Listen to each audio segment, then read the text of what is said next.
Bismillahirrahmanirrahim. Assalamualaikum warahmatullahi wabarakatuh. Kami dari kelompok 6 Ilmu Tauhid yang beranggotakan Yeni Ariska Siregar dan Sri Kandi Tirtauni Ngarahat ingin mempresentasikan hasil dari makalah kami yang berjudul Ma'rifat Al-Mabda'. Dalam agama Islam, kita diajarkan ilmu tauhid. Dalam ilmu tauhid terdapat beberapa aspek pokok pengetahuan, keyakinan, dan kesaksian atas ekstensi Allah yang maha sempurna, maha kuasa, dan memiliki sifat-sifat kesempurnaan lainnya. Tauhid merupakan inti dan dasar dari seluruh tata nilai dan norma Islam. Ilmu ini membahas masalah-masalah yang berhubungan dengan keimanan, terutama yang menyangkut keesaan Allah Subhanahu wa Ta'ala. Rumusan masalah. Apa itu ma'rifat al-mabda'? Apa itu tauhid zat? Apa itu tauhid asma? Apa itu tauhid sifat? Apa itu tauhid af'al? Tujuannya yaitu untuk mengetahui ma'rifat al-mabda' dan mengenal Allah serta mendeskripsikan zat Allah, asma Allah, sifat Allah, dan af'al Allah, dan mengimplementasikannya dalam kehidupan sehari-hari. Pengertian ma'rifat. Ma'rifat berasal dari kata a'rafa, yu'rifu, irfan, yang berarti mengetahui, mengenal, atau pengetahuan ilahi. Menurut terminologi, ma'rifat berarti mengenal dan mengetahui berbagai ilmu secara rinci, atau diartikan juga sebagai pengetahuan atau pengalaman secara langsung atas realitas mutlak Tuhan, di mana sering untuk menunjukkan salah satu maqam atau tingkatan dan hal atau kondisi psikologis dalam tasawuf. Pengertian al-mabda'. Al-mabda' berasal dari bahasa Arab bada'a, yabda'u, wa mabda'an, yang artinya memulai. Dalam istilah orang banyak, berarti pemikiran mendasar yang di atasnya dibangun pemikiran lain, yang tidak didapatkan pemikiran apapun sebelumnya secara mutlak. Al-mabda' adalah ilmu yang mempelajari tentang zat Allah, sifat-sifatnya, dan hal yang wajib, mustahil, dan zais baginya. Mengenal Allah.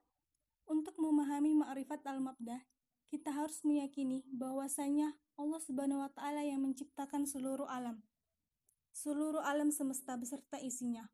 Hukum syarak menjelaskan bahwasanya tidak seorang pun manusia atau tak satu pun gunung, matahari, atau makhluk-makhluk lainnya yang mengaku sebagai pencipta, yang terdapat dalam Quran Surah Al-A'raf ayat 54, yang artinya, sungguh Tuhanmu adalah Allah yang menciptakan langit dan bumi dalam 6 masa, lalu dia bersemayam di atas arsy. Dia menutupkan malam kepada siang yang mengikutinya dengan cepat. Dia ciptakan matahari, bulan, dan bintang-bintang tunduk kepada perintahnya. Ingatlah segala penciptaan dan urusan menjadi haknya. Maha suci Allah, Tuhan seluruh alam. Pengertian Tauhid Zat. Tauhid Zat adalah penegasan bahwa Allah itu esa. Tidak ada yang serupa dan sebanding dengannya. Segala sesuatu selain Dia adalah makhluk yang lebih rendah tingkat kesempurnaannya dibandingkan Dia. Bahkan semua itu tak layak diperbandingkan dengannya. Firman Allah, tak ada suatu yang menyerupainya, dan tidak ada seorang pun yang setara dengannya, menjelaskan jenis tauhid ini. Kepercayaan kepada Tuhan sebagai satu-satunya pencipta alam semesta merupakan prinsip fundamental dari agama monoteisme. Prinsip ini di dalam Islam disebut dengan prinsip tauhid, yakni ajaran tentang keesaan Allah. Pengertian Tauhid Asma. Tauhid Asma ialah percaya dan meyakini dengan segala nama-nama Allah Subhanahu wa Ta'ala secara ijmal dan tafsil menurut apa yang telah dinyatakan di dalam Al-Quran dan As-Sunnah, di mana Allah Azza wa Jalla mempunyai nama-nama yang mulia. Wajib kita beriktikad bahwa seluruh nama Allah Subhanahu wa Ta'ala yang maha mulia itu qadim. Allah Subhanahu wa Ta'ala menamakan dirinya itu dengan nama-nama yang baik sejak azali lagi. Jumhur ulama telah menyatakan nama-nama Allah Subhanahu wa Ta'ala adalah taufikiyah, yaitu berpuncak daripada Al-Quran dan Al-Hadis, serta bukannya dari hasil ijtihad atau diberi nama oleh manusia. Tauhid sifat. Di dalam tauhid sifat membahas tentang sifat-sifat Allah. Keesaan dalam sifat atau tauhid al-sifat, tidak ada sesuatu yang menyamai Allah dalam sifat-sifatnya itu.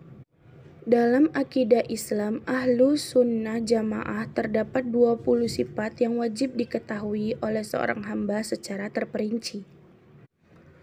Apabila dikatakan oleh Al-Quran bahwa Allah mendengar, Allah melihat, Allah berkata, dan berbagai sifat lainnya, maka dalam keyakinan tauhid sifat-sifat seperti itu hanya Allah saja yang memilikinya, sifat-sifat yang tiada tara dan bandingannya.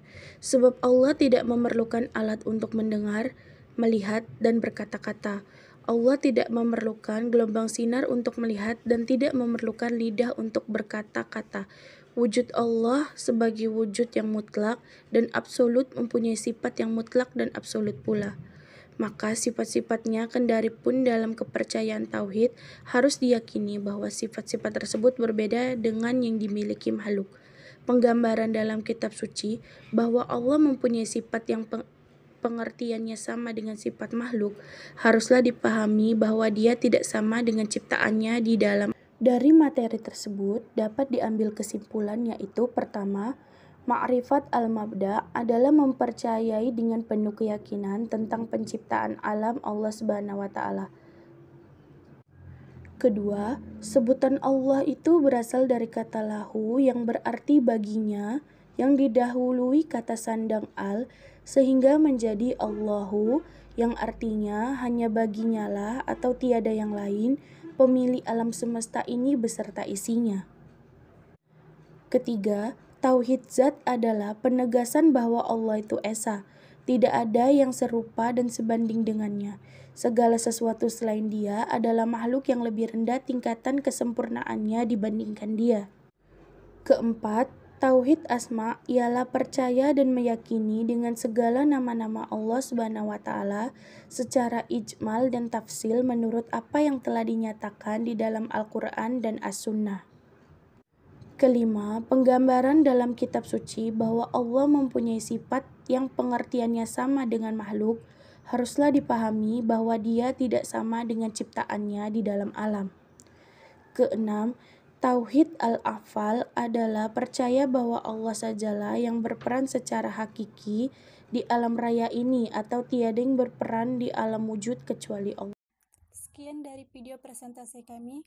Kurang dan lebih kami mohon maaf. Wabillahi taufiq wal hidayah. Wassalamualaikum warahmatullahi wabarakatuh.